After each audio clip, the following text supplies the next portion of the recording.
Assalomu alaykum hurmatli hamkasblar, hurmatli hamyurtlar. Mana bugun sog'lom ovqat, baxtli hayot mavzusida tadbir uyushtirdik. Bu tadbirda albatta inson salomatligi uchun kerak bo'ladigan barcha mevalar, sabzavotlar, sut mahsulotlarini mana biz hozir e'tiboringizga havola qilamiz. Bu joyda salomatlik uchun foyda keltiradigan mahsulotlar bu asosan insonni oshqozon ichak tizimini tozalashda hamda qon tomir tizimini yaxshi ishlashida juda ham katta ahamiyatga ega.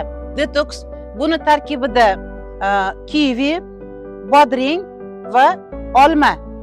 Bu ham asosan oshqozon ichak sistemasini tizimini tozalashda juda ham katta yordam beradi. Bu endi banan bilan sutdan tayyorlangan молочный shik deyiladi.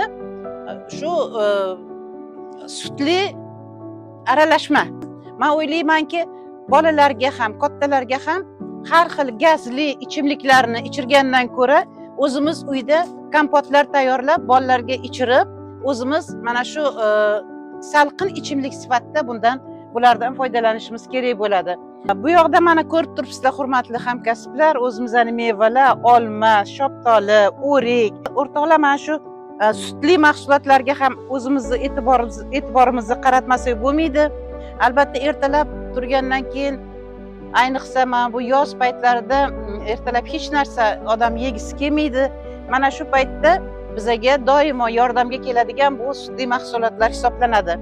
Mana shu sabzavotlarimizdan tayyorlangan brokoli, mana bu joyda pomidor, bolg'ar qalampiri, albatta har bitta joyda, har bitta kasallik bo'lganda ham bizga yordamga labbay deb keladigan o'zimizning chiroyli piyozlarimiz. Mana piyozlarning chiroyliligini qaranglar.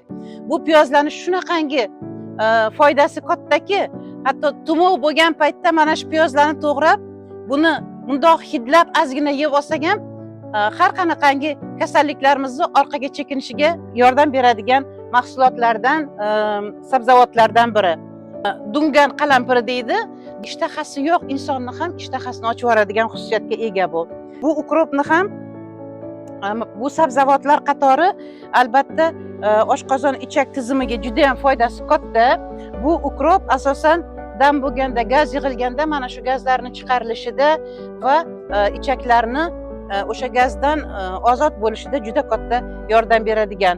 Mana shu ukropni urug'ini hatto damlab qo'yib bolalarga ichirsa, bolalarda o'sha gaz yig'ilmaydi va unaqa ko'p yig'lamaydi bolalarimiz. Albatta sabzavotlar haqida gapirganda biz karomni hech qachon esimizdan chiqarishimiz kerak emas. Chunki karom bu ham juda ham foydali mahsulotlardan biri. Agar ozgina karomdan kesib olib bitta tuxumga bundoq chayib turib agar qovurib oladigan bo'lsak, bemalol obedda ham, tushlik paytda ham qornini to'yg'azadigan juda chiroyli ovqat bo'ladi shundan. Va baqlajon haqida gapirmasak ham bo'lmaydi. Chunki bu baqlajonni mana sati deydi, bunaqangi salatlar qilganda po'stini qoldirilgan holda tayyorlanadi. Nima uchun? Chunki baqlajonni po'stlog'ida hech qaysi sabzavotda, mevada yo'q bo'lgan aminokislotalar, vitaminlar va minerallar bor. Shuning uchun buni tayyorlaganda albatta mana shu po'stlog'i bilan birga tayyorlab iste'mol qilinadi.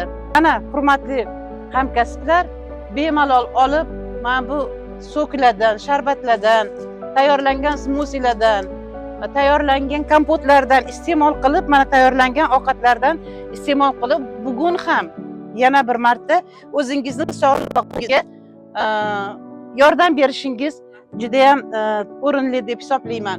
Yurtdoshlarimizga doimiy tarzda mana shunaqangi yaxshi, chiroyli, foydali maslahatlarni berib borishni davom ettiramiz. Rahmat e'tiboringlar uchun.